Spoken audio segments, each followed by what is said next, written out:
Hi, Hello. কেইটামান queries আছিলে সুধিবলৈ ৰিগাৰ্ডিং ফ্ৰেঞ্চাইজ Okay, Huda. যিহেতু এতিয়া এডুটেক একাডেমি কোম্পানী ৰেজিষ্ট্ৰেশ্যন হৈছে চ' এতিয়া তাৰ মানে ফ্ৰেঞ্চাইজ ফিটোও বাঢ়িব এইটোৱেতো আমাৰ এডুটেক একাডেমিক বেলেগ ফ্ৰেঞ্চাইজতকৈ বেলেগ বনায় আমাৰ এডুটেক একাডেমি একাডেমি ৰেজিষ্টাৰ হ'লেও আগতে যিমান ফি আছিলে এতিয়াও সিমানেই ফি থাকিব for lifetime for life time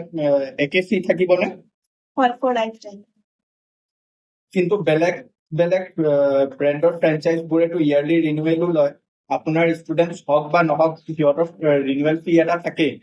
নহয় আমাৰ এডুটেক একাডেমিয়ে কোনো ধৰণৰ ৰিনিউৱেল নলয় আৰু যি এবাৰ ফ্ৰেঞ্চাইজ ফি লোৱা হয় সেইটো for the lifetime validity থাকে তেনেহ'লে আপোনালোকৰ ফ্ৰেঞ্চাইজ ফিটো বহুত বেছি হয় চাগে একদম নহয় আমাৰ ফ্ৰেঞ্চাইজ ষ্টাৰ্ট হয় 10,000 rupees আকৌ এতিয়া স্পেচিয়েল অফাৰ চলি আছে 15% অফ পাব চ' যিটো ফ্ৰেঞ্চাইজ ফি দিব তাৰে লগতে সিহঁতে কি কি পাব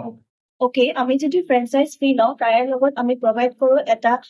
ৱেলকাম কিট য'ত আপোনালোকে পাব এখন বেনাৰ অথৰাইজ লেটাৰ আপোনালোকৰ নামৰ এখন ID কাৰ্ড এডমিশ্যন ফৰ্ম আৰু মাৰ্কেটিং কৰিবৰ কাৰণে মাৰ্কেটিং এপছ প্ৰভাইড কৰা হয় চ' আপোনালোকৰ চাৰ্ভিচ এইখিনিতে সীমিত হৈ থাকে নেকি নহয় তাৰে বাহিৰেও আমি ষ্টুডেণ্টছবোৰক গোটেই চাৰ্টিফিকেটছ আৰু চেণ্টাৰ ভেৰিফিকেশ্যনৰো আমি চাৰ্ভিচ প্ৰভাইড কৰোঁ এই চাৰ্ভিচটো বহুত ডাঙৰ ডাঙৰ ফ্ৰেঞ্চাইজো প্ৰভাইড নকৰে আপোনালোকে কেনেকে পাৰিছে এইবোৰ চাৰ্ভিচ দিবলৈ অকল এয়াই নহয় ফ্ৰেঞ্চাইজ লোৱা চেণ্টাৰবোৰৰ ডাইৰেক্টৰ নিজৰ CRM পৰ্টেল দিয়া হয়